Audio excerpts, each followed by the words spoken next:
Good evening, Chicago and beyond, and welcome to the premiere edition of Can Speaks.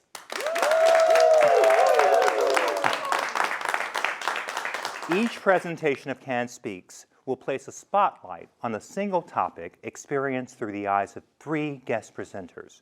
Our goal with this program is to highlight the human experiences of pain, joy, success, loss, failure, and the self-discovery that results from the journey through each. And while some of our guest presenters are well known, all are absolutely well worth knowing. The personal fearlessness on display from each presenter serves to enhance each of our own capacities for compassion and empathy and understanding, serving as a poignant reminder to all of us to intentionally extend grace to ourselves and to each other. With that, let's get started. Our very first presenter tonight is a Chicago native. She's the CEO and president of UCAN, a 154-year-old youth services organization that annually provides a continuum of services to more than 21,000 children, youth, and families around Chicago. She was appointed by the UCAN Governing Board on September 13, 2021, making her the first African American and the first woman to lead UCAN. A native Chicagoan born in Inglewood, she has devoted her entire career to improving the lives of others in resilient communities, centering equity in all aspects of her work. A graduate of Whitney M. Young Magnet High School, she's also a first-generation college graduate. Please, please help me welcome to the stage my friend, the phenomenal Krista Hamilton.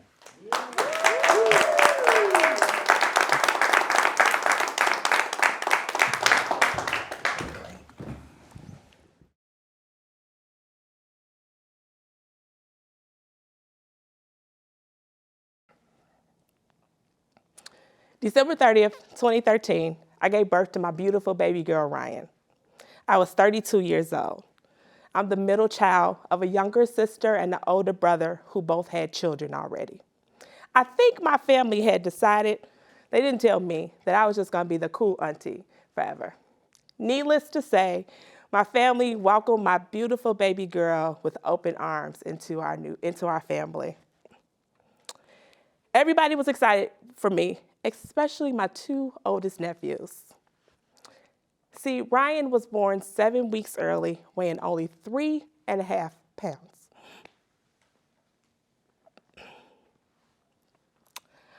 She spent a little bit of time in the NICU, but she came home after 2 weeks. On January the 16th, 2014, I got a call from my nephew, Jonathan, my 2nd oldest nephew. He was walking out of a gas station and he FaceTimed me. And he's walking, I can see his smile right now. He's walking, he's like, "Hey, auntie." And I was like, "Hey, Jonathan." He was like, "Can I come over and see Ryan next week?" I was still a first-time mom. She only weighed 4 pounds, so I was kind of overprotective, as you can imagine. I said, "Can we give it 2 weeks?" And he said, "That's cool." Hung up the phone, then he texted me, which is a little bit unlike Jonathan because he wasn't like a sentimental type of guy. And he sent me a note. He said, "Ryan is so pretty. I can't wait to meet her." They never met. On January 22nd, 2014, I got a call from Jonathan's mother. And all she could say was, "Jonathan is gone." I said, "Gone where?" And she said again, "Jonathan is gone." I later found out that Jonathan had been shot and killed in Inglewood. He was 21 years old. He had his whole life ahead of him, and it was taken in a couple moments.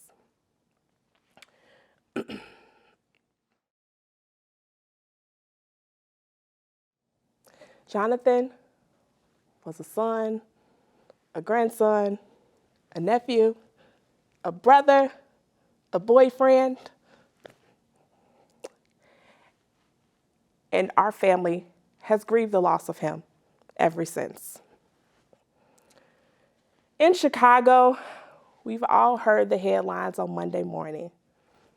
Bloody weekend, 30 people shot, 6-year-old killed, mass shooting at a party. I used to think and have so much empathy for those families, thinking how bad they must feel to have their loved ones taken from them. Heck, I've even given to GoFundMes, thinking I was standing in solidarity through their pain. In 2014, 407 people were killed due to gun violence. I realized when one of those 407 people was someone I had held as a baby that I had no idea how those people felt. Gun violence is a widespread epidemic in the United States. Every year, 11,000 people are killed because someone pulls the trigger of a gun. In Chicago, the problem is so complex, and we can point to poverty, lack of educational resources, unemployment, or fragmented gangs across the city. I understood with this data and now my own loss that I wanted to be a part of the solution for change. In June of 2014, this first generation college student was promoted to CEO of a nonprofit on the south side of Chicago. I immediately knew that this was my charge to impact change in a major way. It took me a little longer than I expected. It took 3 years for me to find the right opportunity to give back to the community that I was from in Inglewood. Inglewood was the place that my parents met. Inglewood was the place that I came home from the hospital to. Inglewood was the place that my grandmother and my grandfather bought their first home. Inglewood was the place that I had spent my weekends and summers. And I was so proud that I was able to be a part of an impactful program that could change the trajectory of other people's lives. I partnered with an organization called Heartland Alliance. We launched a program called Ready Chicago. My organization was assigned to the Inglewood community. This program was significant because it had one goal: to save lives. In Chicago, Black men are 45 times more likely to be killed by gun violence compared to their white male counterparts on the other side of the city. I knew that this was going to be groundbreaking and transformative. Through the years, I've met hundreds of men from Inglewood and had the opportunity to see their lives change. Early on in the program, I think of one young man. It was a Monday morning, and we were debriefing about the weekend. How did things go? And this young man raised his hand first. He was about 25 years old. And he said, "This weekend, I took my kids to Chuck E. Cheese." I'm like, okay, people go to Chuck E. Cheese every weekend. Why is this special? He said, because this is the first time I took them to Chuck E. Cheese from a paycheck that I earned and not from money hustling. At that moment, I knew we were on to something. That organization went from having one violence intervention and prevention program to a multi-million-dollar violence and intervention department. And I was so proud of the work that they are still doing to this day. Currently, I am the CEO and president of an organization called UCAN, 154 years old.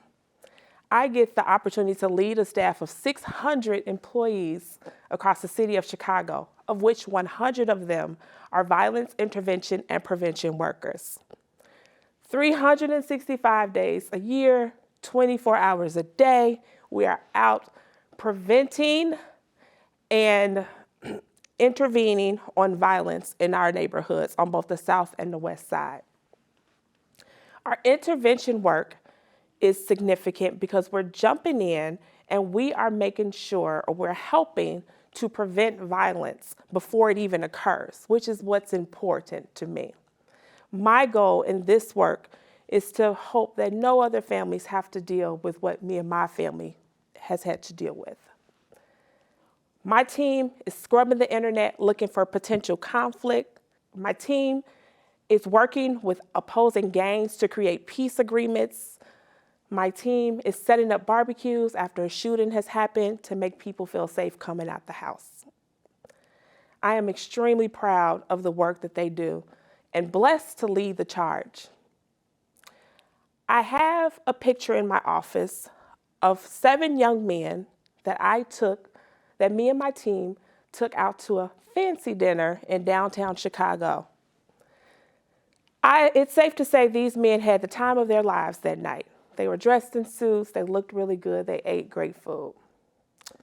The last I heard, 3 of those 7 men were no longer with us. My heart goes out to those families because I understand the grief that they must feel. But I'm laser focused on the 4 other Jonathans that are still with us.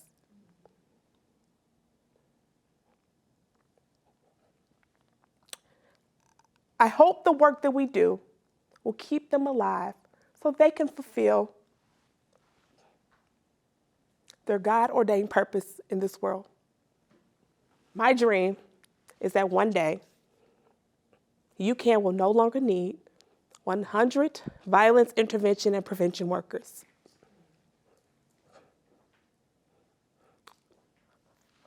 But until that time comes, I invite you all to pray with me, for me, and all the other people doing the work in Chicago, that the Lord will continue to bless the work of our hands. Thank you.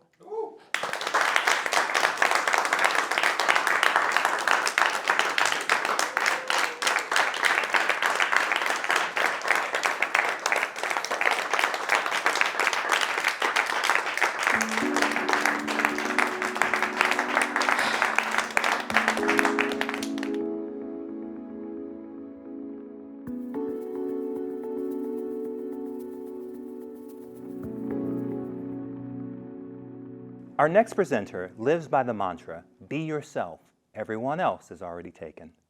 The founder of the Russell Williams Group, she has successfully cultivated her strategic planning, branding, and creative problem-solving expertise to develop long-term solutions to challenging business issues. Her passion for education reform led to the creation of a pioneering social enterprise, MyGPS. This life-directing program helps participants articulate an authentic personal brand and chart a meaningful path to a desired future, all powered by one's own story. MyGPS has transformed the lives of participants across Chicagoland by providing tools that impact better choices for personal, professional, and academic lives. Prior to forming Russell Williams Group and MyGPS, she served 14 years at Chicago-based Leo Burnett Advertising Agency as founder and managing director of The Lab, a multinational subsidiary specializing in brand and strategy consulting. It's my sincere pleasure to welcome Brenda Russell Williams to this stage right now.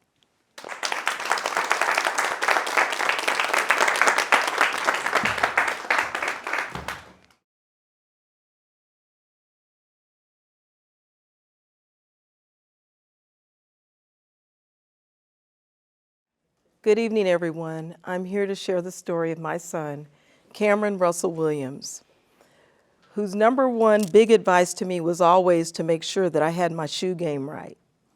I hope you agree these are okay. All right? The last time I wore these shoes, it's sad to say, was at his homegoing celebration.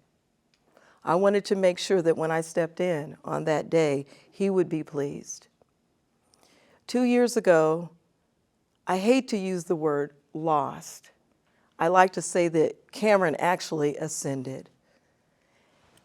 He's no longer here, but he is guiding each of us in our family on a divine journey of healing and of impact. I want you to know a little bit about this young man who was only here for 33 years. He suffered from a brain tumor. He went through major surgery, and unfortunately, because of complications from that surgery, he didn't make it this time. And what I mean by that is this was not his first brain tumor. The first one was at age 19, as he was running for track at Oklahoma University, and they discovered that there was something off with his gait, and they found he had a tumor. Now, neither one of them were cancerous tumors, but obviously this was a life changer nonetheless. But I have to tell you, this young man came out from that surgery, and I saw the first surgery, and I saw something really different in him.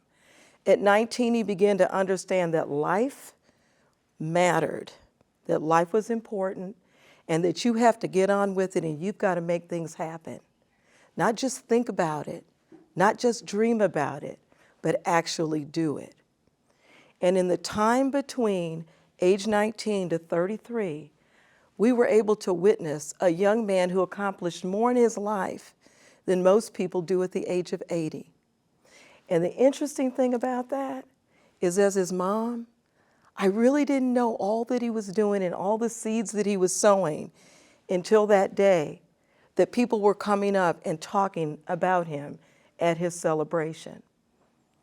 I knew Cam as a great, wonderful son, brilliant, always calling his mom saying, "Hey, my beautiful mother, how you doing today?" And I would always reply, "Hello, my handsome son." He was our family cheerleader. He made us all understand that life was worth living and that we were all talented and that we had a mission in life that God had given us. Again, coming out of that first surgery, it's almost as though he and God had this conversation together. And he was out there to make sure that anyone that he touched, anyone that would listen to him, would be propelled to a higher level and get that work done, the work that God has called each of us to do. Back to the shoes. And I want you all to understand that I want you for a moment here just to stand in my shoes and imagine for a minute what it's like to no longer be able to talk to that child that you carried for 9 months. Not just one child, two. He has a twin sister. And to one day wake up and that voice is no longer there.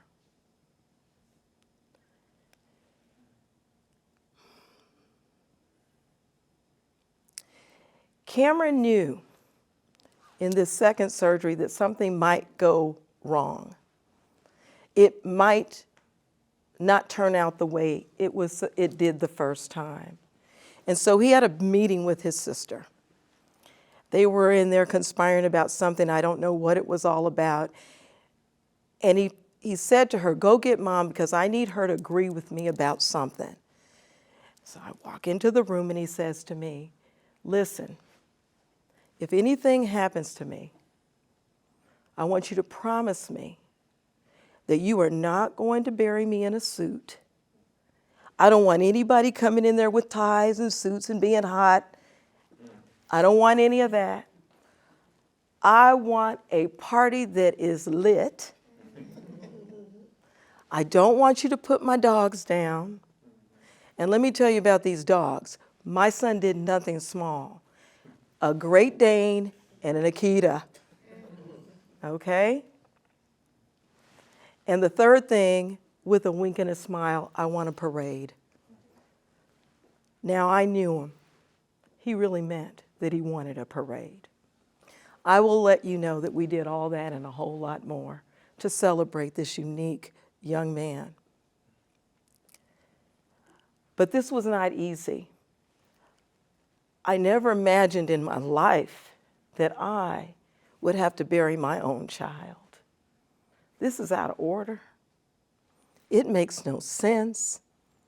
And I remember laying on a couch on my deck, curled up, just trying to figure out, what do you do with this? What does a mother do in a time like this? I couldn't figure it out. But like I said, Cam was on a divine journey.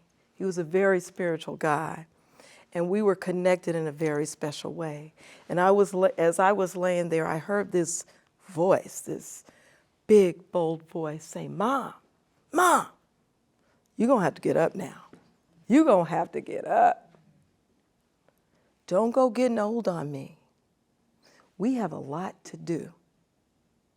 I got myself up, went upstairs and put on my clothes, and that's when it occurred to me that it was time to take this pain and make it mean something.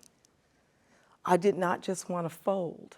I didn't have a child who succumbed to these kinds of things. He was a resilient kid. And what I learned is that he had a lot of dreams, a lot of big, bold dreams, dreams that did not die with him. Now, he lived in Utah. Yes, I said Utah. So this is a story that goes from Chicago, which is where he was born and raised, and leads us as a family into Utah, where he was doing some phenomenal work. Utah is 1% people of color. I like to say 1% people of color and Cameron. Cameron had a goal. I want people to understand what inclusiveness means. I want people to understand what equity means. And I want people to understand the power and the purpose of diversity. And God has given me a mission to go to the hardest state on the planet and try to make that mean something. Now, I didn't know all of this at first. But when I started seeing all of the folks from Utah coming in to Chicago for his homegoing service, and yes, it was a Christian church and there were a lot of Mormons, I said, this kid has done something really unique. They had 2 memorial services for Cameron in Utah that we went to. And imagine, if you will, getting off of a plane and seeing billboards of your son across the state of Utah, thanking him for changing Utah, thanking him for his leadership. Again, he was 33 years old. He was on major boards. He was the CEO of a tech company that he created, which was an award-winning logistics tech company. He was about to get married. He was doing all of those things that young people do. And this happens to change not only his life, to end his life, but to change ours forever. But we as a family decided, once we understood, that voice that I heard in my ear that said, get up now, we have a lot to do, I now know what that means. Since Cameron's passing, we have started a scholarship at the University of Utah for underserved young people who are interested in becoming business owners and entrepreneurs, who need access and who need money. Since 2 years ago, we've actually been able to hand out 4 scholarships. Let me tell you how that happened. We said no flowers for the service. Cam didn't like a lot of flowers. So if you'd like to donate to the Cameron Russell Williams Diversity Fund, great. And we thought, okay, we get maybe $5,000, no flowers. We got $80,000. That was to start us on our path. Cam and God were making sure that we had what we needed to get on this path to help these young people. In addition to that, I called the governor of the state of Utah, who knew our son because he sent us a letter, not one of those formatted letters with, all the stuff they say to everybody. He actually knew Cam and was touched by him. And he has an economic conference every year. And he gives out awards, and I noticed there was nobody of color who was getting an award, and they were all kind of old. So I called up and I said, hey, the future of Utah is diverse. How about we create the Cameron Russell Williams Rising Impact Award? And what if you let us and a steering committee that we've created find the people that deserve the access and the platform to really show off their businesses in front of the politicians and the civic leaders, the business leaders, and the financial community? In 1 week, the answer was yes. I'm sorry, but I can't call Pritzker and do the same thing. This is the kind of impact this kid had on the state of Utah. In addition to that, we want to bring 20 underrepresented business owners to your conference that you probably have never met. And we want them to have a seat at the economic table. Because Cameron had a belief. He had a belief. We need to elevate mindsets and tax brackets. Don't just like me. Let's make it so that it's possible for everyone to be able to be all that they can be. And the governor said, yes. So we have now done this for 2 years. There are awards throughout Utah that are given out by different organizations. Living Color Utah is another, who gives out an award every year for a community leader who is an exemplary community leader in the name of our son. Now again, this was my Harold's chicken eating, okay? Barbecue, big hugging, big jokes kid who was on a mission of change, a man of profound impact. And what I am telling you, for any of you who have experienced loss, that there are some things that people are doing that are bigger than their life. Some things that are greater than their life, they start, and it is our responsibility to take that baton, to cultivate those ideas, and to make those dreams manifest, especially if they're change the world kind of ideas. So I'm proud to say that Cameron has ignited something in all of us. And I want you to know that his twin sister, she's okay. She was an executive here in Chicago. Guess where she lives now? Utah.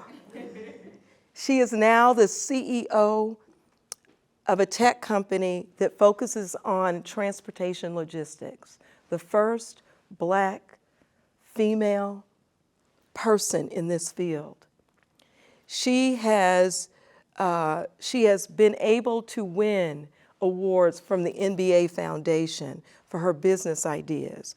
She's already starting to get seed money into her business. She was not in technology.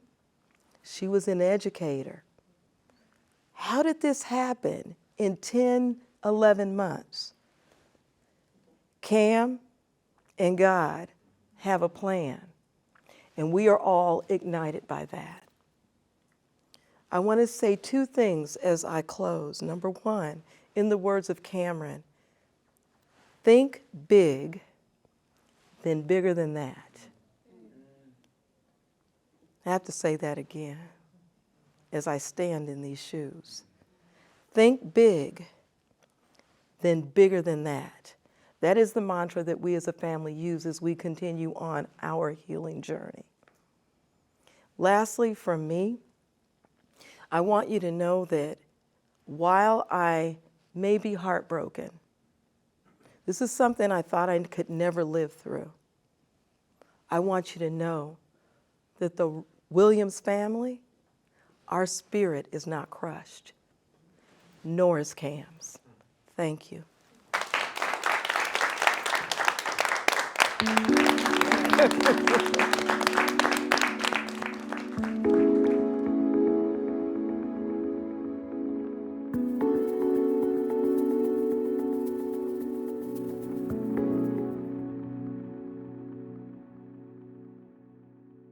We have heard from 2 incredible, phenomenal, fearless presenters. But at the top of this program, the premiere episode of Can Speaks, I said each conversation we will hear from 3 presenters. I'm looking to you. Is there anyone in our audience tonight who's ready to step into that 3rd presenter spot? Let's try it. Oh, this young lady right here. What is your name, young lady? Stand, please. Hi, my name is Jewel Ifeguni. I'm going to just make this quick and easy, Jewel. The floor is yours. Come. Okay, thank you. Give her some love. Hi, everyone. This is super last minute, but we are going to talk about how you can have every day be a yay. All right? That has always been my mantra, is how can you make every day to be a yay? And if I didn't have that mantra, I wouldn't be here today. Now, just curious, how many people know Black women in tech, that work in tech? Okay, that's pretty good. How many of you know Black women that work in video games? Okay, cool. Now you all can raise your hand because you know one, all right? Being in the video game space and the tech space means I occupy around 2% or less in the industry. And that didn't really come very easy, all right? So I want to take you back to when I was in college. I wanted to study computer science because I was curious about how things worked. But not a lot of people were used to people who looked like me doing that such thing. And so it's like a couple weeks into my first computer science course. I'm working on a team with all these guys, and we're building an app. Every single person on this team is super talented, super excited. And I'm like, I'm excited to be a part of this team. I'm not thinking I'm the only Black person on this team. I'm the only Black woman. I just want to build an app. Well, it's the day where we're going to do job assignments, and every single person gets a role to code. You code this, you write code for this, you write code for this, you write code for this. And then when they get to me, they're like, Jewel, you can draw the logo. So I was like, oh. Now, at first I was like a little shook. I was like, they didn't really tell me to draw the logo. Maybe I can code this or this. No, but they really wanted me to use a pen and paper to draw the logo. And then it dawned on me, because I'm a Black woman, they assumed I wasn't capable to code, to be in computer science, to be in tech. And so what did I do? Like I said before, every day can be a yay. I didn't want any other Black girl to go through this. So at the age of 19, I started my own media company, You Matter Studios, where we wanted to create games to ensure that people are seeing the representation that they don't often get to see. And so there I was at 19, starting my own game studio. We grew to a team of 20 people, and there we were. We were building and building. We evolved to also creating content as well. But then fast forward 6 years later, I'm running myself into the ground. I'm always working. I'm always doing this or that. And now I'm balancing it with a full-time job at Microsoft. And it was great. I'm learning so many things, but at the same time, I was constantly overworking. And then it got to a point where I was completely burnt out. And I was wondering, there must be a reason why I'm here on this earth. There must be a purpose I have. And I was thinking, yes, it's You Matter Studios. It's creating the content to ensure people are seeing that representation. But why am I not also having peace behind the scenes? Why am I always tired? Why am I not fully energetic? But then I go back to, well, every day can be a yay. And I believe that that's possible when you can operate in your passion and also have your peace. And I felt like something was missing. So what did I do? It's like, I'm going to take a chance on myself. And after 5 years, I left Microsoft to work for a Black-owned game studio and then also invest in myself as a brand. And so that is basically what I do, is I ensure that I'm living every day as a yay by taking chances on myself, and I inspire that all of you do the very same. Okay, period. That's it. Thank you! Y'all don't gotta stand! Thank you! That's it! All right. Okay. Came ready, stay ready, don't have to be ready. Okay, Thank period. you. Bravo. Yes, thank you. I was not ready. That was great. And that's a perfect example of coming ready for anything that is thrown your way. We hear that in practice a lot. Stay ready so you don't have to get ready. We just got to watch it. Great job. Thank you. Won't you please join me in thanking each of our incredible presenters this evening with the gift of your applause. Krista and Brenda and Jewel, thank you for sharing your personal testimonies of how you have propelled pain into purpose.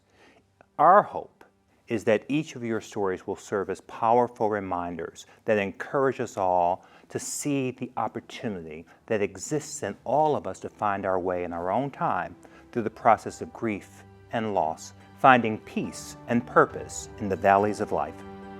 Thank you for joining us tonight for the premiere of Can Speaks. And remember, in times such as these, grace is one of the most valuable gifts we can give to ourselves and to each other.